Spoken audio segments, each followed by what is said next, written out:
how to clean your oven for Pesach? The answer is no. Do clean your oven. If you can afford yourself to buy like an oven that will be just for Pesach, good for you. That's obviously, like many people, they do that because unfortunately we are very lazy and spoiled, and we don't like to work so hard to clean it properly. But if for whatever reason you're deciding to clean the oven that you're having and to use it for Pesach, so basically you have to clean it that it will be spotless. Yeah, that you can like put your finger on and you don't feel anything that is like any rough remains. But isn't the best way is to turn it on clean mode and then to clean it out? If it has self-clean, so yeah, that's definitely good. Yeah, that's if you have self-clean. But many ovens, they don't have the self-clean. If you don't, if you have the self-clean and you turn it on high, that's good.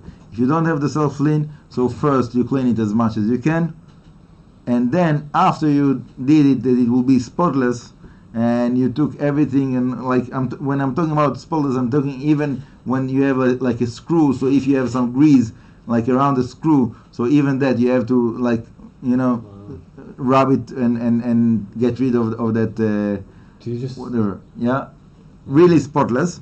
Then you close the oven, you put it on the highest heat of the oven, let it burn for 2 hours, and then after that you don't want to use the same trays. Okay, you want to have at least the tray that the food is touching, so to have there like new trays, if not a new oven, at least a new trays. Is it covered for Pesach? If you cover it with aluminum, doesn't make it. You can't have like aluminium inside of the oven for like 7 days. It's like it's not practical. It's not practical. Like the other things you can cover with foil. I don't know. There is people that they like to, live in a spaceship for a week. so they covering everything with foil. But the point is that like you don't want to have chametz. Like there's no halacha that says that you have to cover everything with foil. Okay. Anyhow, that's about the oven, and obviously the same thing will be with other things. For example, the hot plate of Shabbat. Yeah, you have to like make it clean, spotless. Then there is people that like actually like if you pour like boiling water on that when it is like in the electricity hot, so you might get like a problem of electricity with water. It's not such a good combination. But you could do that. You could do that, and there is people that do that, but I don't do that. I clean it like as much as I can. No, but that's perfect. Then you get to buy a new one.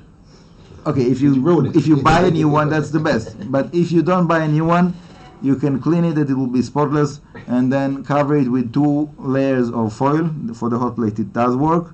Yeah, so you can cover it with 2 layers of foil and put the pots on top of this foil. It will be fine. If you clean it with water and the water is boiling, it's hot, and then you put water on top of it, so boil the water. That will be like you don't need the foil afterwards? Yes. Okay. Yes. Okay. What else? Fire. You can also clean your oven with fire. Yeah. You can blow torch. Isn't that the best? Isn't that the best option? You can blow the torch the oven, but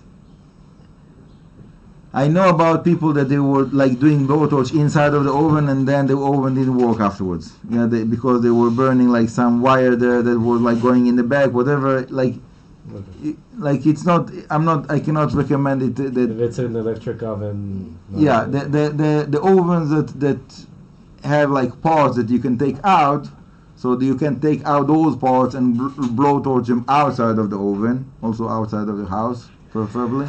And then put it back on, and then that will be fine. The rack you can blowtorch, but does it have to get red hot? Not. Like instead of buying a new rack, you can't or you don't want to.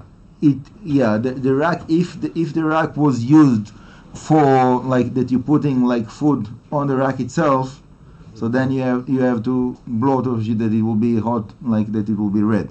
But if like many people today, they have the rack of the oven, and then on that rack they putting like another tray with the food. So then in that case, so usually like sometimes it's spoiled, it spills over, but usually it's not a place of food. So then you can like be lenient to just like clean it good and blowtorch like without getting it all red. Could you just kosher the rack inside the oven when you kosher the oven if you do that? Right. Again? Could you just kosher the rack inside the oven when you kosher the oven? Like if you turn it off for 2 hours and you... If it is spotless and you have self-clean, yes. If it is not self-clean and it's like regular temperature, I think that the self-clean gets to 500 degrees and the regular oven gets to 250 degrees, if I'm not mistaken. Celsius, yeah. 400 Fahrenheit. So if that's the case, if you're having like self-clean, then for sure yes. If it's not self-clean, so it's a question. It's better not to. But if there's no other choice, that's what you have. You don't have a way to get like a tray that will fit into that, the size or whatever. So yes, but then like make sure that you're using like another tray on top of that tray. So like to get something that is. So better yet, buy your own tray at the end of the day. It's better to buy new trays, So for buy sure. a new house. Buy a new house. There is people that they have a house for Pesach. Yes. They have a whole kitchen like separate for Pesach. I was in a house that they had like a meat kitchen, dairy kitchen, and Pesach kitchen. Good for them. Baruch Hashem. Anyhow, that's for that. Anything else? When you're making these very small batches of matzah, 100 grams, or 500 grams, however you choose to do it, do you ever take challah? Oh, the taking out challah from matzah is important, and many times people don't know when they buy the handmade matzah.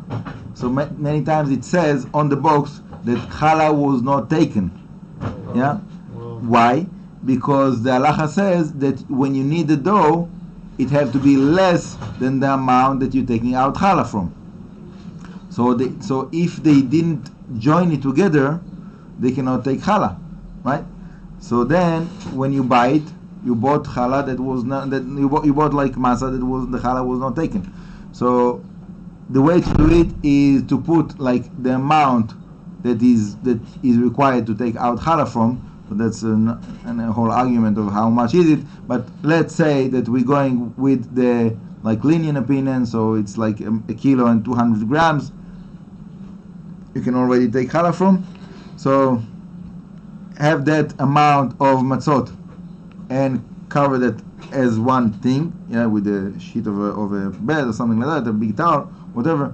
Have it on one vessel that it's all like covered as one, and then it joins together that you require to take challah. So you take challah in your house. And you take challah in your house. Yeah. And you have to look on the box. Sometimes it says that it was taken challah. Yeah. The machine matzot, so they do take challah. So normally when you're cooking such a small quantity that you don't take it from. Yes, but it's better to join it afterwards and to have the challah taken. So how much should we take? Like out of how many? What is the amount to take out challah? So according to the Shulchan Aruch, like you just take something, because you don't have a coin to give it to. Like you have a coin, but you cannot eat it because it's not pure as we want. Bezrat Hashem soon. By the way, I heard good news that tomorrow they're going to open the mikveh. But it will be like limited for 10 people. So you have to make sure that or to be there very, very early, or to have patience and time when you're going there, have a book with you. Anyhow, going back to the matzot, don't take the matzot to the mikveh. You have to gather the matzot together in one vessel and then take the challah out. And you have to do it before Pesach. Then before Pesach. And have it before Pesach. If it was not done before Pesach, you got to the Yom Tov and then you remember, I forgot to take out challah. You have a problem there. Okay, it's a problem. It's a question to a rabbi what to do. It's not so simple. I'll tell you. I'll give you like simple solution. I was once in a situation like that.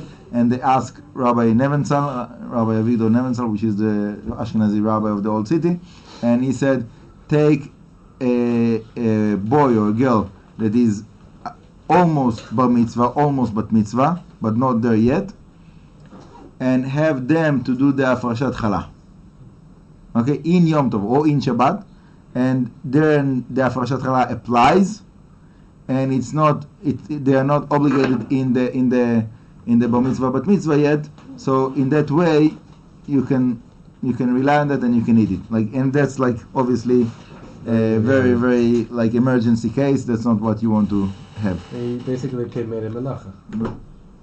It's not really melacha. It's not really melacha. Obviously, if it would have been a real melacha, you can't permit it. To take out challah is like to permit the bread or to permit the matzah. Oh, but if you have, let's say, 10 matzahs, should you take out one? Is that how much should we take out? You know. Basically, no, you don't have to take a whole one. You take a piece. You need to have a kazait. Like not halachically. Halachically, like Shulchan Aruch, you need to have something. But according to the Arizal, you take Can kazait. you do that in the middle of the Seder, or you have to do it because you have to have like a few whole matzahs, right? What? You can't do it in the middle of the Seder. You have to do it before the Yom Tov. All right, before the Yeah? Then from Okay. Bezrat Hashem. Baruch Adonai Le'olam. Amen.